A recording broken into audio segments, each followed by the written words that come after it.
నంద్యాల జిల్లా బనగానపల్లె మండలం సమీపంలో ఉన్నటువంటి శ్రీ ఉమామహేశ్వర స్వామి అంటే యాగంటేశ్వర స్వామి అని కూడా అంటారు. ఇక్కడ ప్రధానంగా ఈ యొక్క రేపు జాగరణకు ఈ యొక్క దేవాలయం ముస్తాబైనట్లు తెలుస్తా ఉంది. అదే మాదిరిగా ఇక్కడ ఆలయ చరిత్ర చూసుకుంటే ఇక్కడ వీరబ్రహ్మేంద్ర స్వామి వారు కూడా కాలజ్ఞానం రాసినటువంటి ఈ ప్రాంతము ప్రధానంగా ఇక్కడ బసవేశ్వరుడు మనం ఇక్కడ ఈ బోర్డును చూడొచ్చు.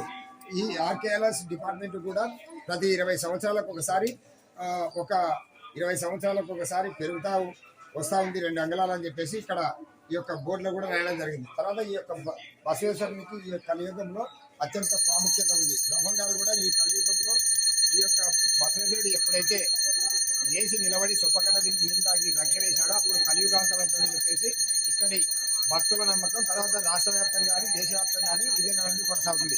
అదేవిధంగా ఇక్కడ చూస్తే ఇక్కడ ఈ యొక్క కొండ ప్రాంతంలో ఒక 3 గుహలు ఉన్నాయి. ఒకటి వెంకటేశ్వర స్వామి గుహ, తర్వాత ఒకటి శంకర గుహ. ఇలా ఈ గుహల పైన ఈ గుహలు కూడా ఇక్కడ ప్రాధాన్యతని సంతరించుకున్నటువంటి అంశం. తర్వాత వచ్చేసి ఇక్కడ ప్రధానంగా ఏంటంటే ఈ ఆలయ చరిత్ర అగస్త్య మహాముని తపస్సు చేసినప్పుడు ఈ యొక్క కాకి పైన పోతూ అంటే కాకి అంటే శనిదేవునికి వాహనమైనటువంటి కాకి పైన పోతూ రిటైర్ చేయడం వల్ల ఇక్కడ శనికి కానీ శని వాహనానికి కానీ ఇక్కడ తావు లేకుండా కావడం అని చెప్పేసి ఆనాడు శాపం ఇవ్వడం జరిగింది. ఆనాటి నుండి కూడా ఈనాటి వరకు కూడా ఈ ప్రాంతంలో పైన కాకి తిరగడం కానీ కిందికి రావడం కానీ జరగదు అని చెప్పేసి జరగదు కూడా వాస్తవం ఇది. కాబట్టి ఇలాంటి శైవ క్షేత్రము మహాశివరాత్రికి సన్నద్ధమైనట్లు తెలుస్తా ఉంది. భక్తులకు ఇక్కడ ఉన్నటువంటి భక్తులను అడిగి వీరి యొక్క అనుభూతిని అడిగి తెలుసుకునే ప్రయత్నం చేస్తాం. ఇక్కడ నుండి వచ్చాము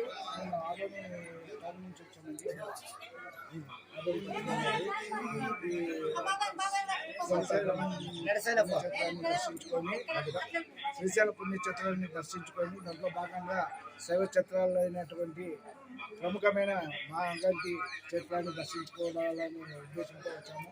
ఈ చరిత్ర చాలా పెద్దగా మన పూర్వీకుల నుంచి చెప్తూ వస్తున్నారు.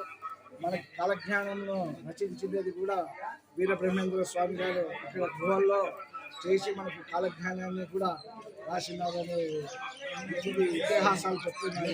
మీరు ఎన్నిసార్లు అయింది ఇక్కడ దర్శించబడి? దాదాపు ఒక 25 సంవత్సరాల నుంచి వస్తున్నాను. ఎలాగుంది ఇక్కడ ఈ యొక్క ఉమామహేశ్వర స్వామిని దర్శించడం? మన కోరికలన్నీ మనకు తీర్చే కొంగు బంగారు మా దేవుడు. మన కోరికలు ఏవైతే కోరుకుంటామో వాటిని ఖచ్చితంగా నెరవేరుస్తారు. మన కోరికల్ని ఖచ్చితంగా తీర్చే ఉమామహేశ్వర స్వామి. నా పేరు మల్లికార్జున. ఏం సార్ మీరు ఎక్కడ చేశారు? మండలం నుంచి శ్రీశైల పుణ్యక్షేత్రం దర్శించుకొని ఇక్కడ యాగంటికి సంవత్సరానికి ఇంత పెరుగుతున్నానికి ఒక ఇది ఉంది. అందుకే ఇక్కడ వచ్చేసి దర్శించుకొని పోతున్నాం. సంవత్సరం ఇలా వచ్చేసి ప్రతి సంవత్సరం దర్శించుకుంటున్నాం. ఇక్కడ వచ్చేసి మామూలుగా భక్తులు కూడా అనడం ఏంటంటే ప్రతి సంవత్సరం ఆధునిక ప్రాంతం నుండి అంటే కర్నూలు జిల్లాలోకి వస్తుంది. అది అంటే ఉమ్మడి కర్నూలు జిల్లా. మేము ప్రతి సంవత్సరం 20 సంవత్సరాల నుండి కూడా ఇక్కడ దర్శించుకుంటూ వస్తున్నాం. ఇక్కడ వచ్చేసి ప్రధానంగా మాకు కొంగున బంగారే ఆ దేవుడు మా వెనుక ఉండి మా యొక్క జీవన విధానాన్ని కూడా చూస్తూ ఉన్నాడు అని చెప్పేసి చెప్తా ఉన్నారు. అంతేకాకుండా ఇక్కడ అత్యంత పురాతనమైనటువంటి ప్రాచీనమైనటువంటి దేవాలయం.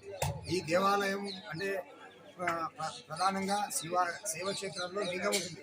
కానీ ఇక్కడ వచ్చేసి ఉమామహేశ్వర స్వామి అర్ధనారీశ్వరుడు అంటే సగం శివుడు సగం పార్వతి ఇక్కడ ఉన్నది. ఇక్కడ ప్రధానంగా ఒక ప్రత్యేకత. కాబట్టి ఇలాంటి శైవక్షేత్రాలను దర్శించడం వల్ల జన్మధన్యం అవుతుందని చెప్పేసి భక్తులు చెప్తా ఉన్నారు.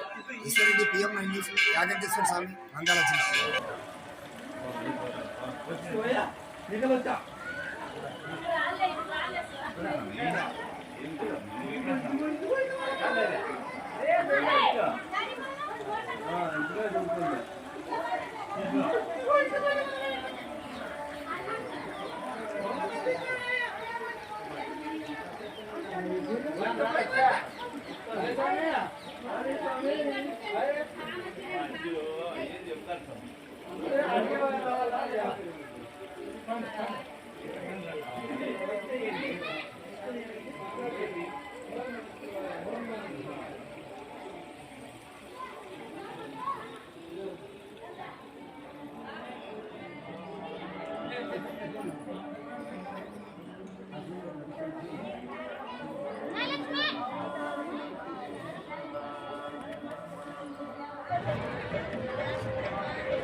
అయ్యా 2 కాళ్ళు నానా రూపాయి దానం చేయండి అయ్యా. అయ్యా మీరే చూడండి అయ్యా, ఎంతమంది వచ్చారయ్యా. 2 సంవత్సరాలు అయ్యా.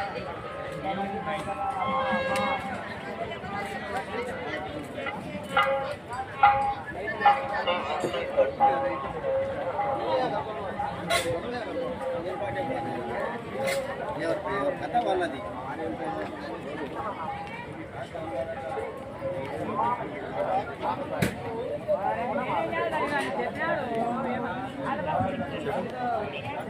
నేను చెప్పాను కదా సార్ మీకు ఎందుకలా చేస్తున్నావు?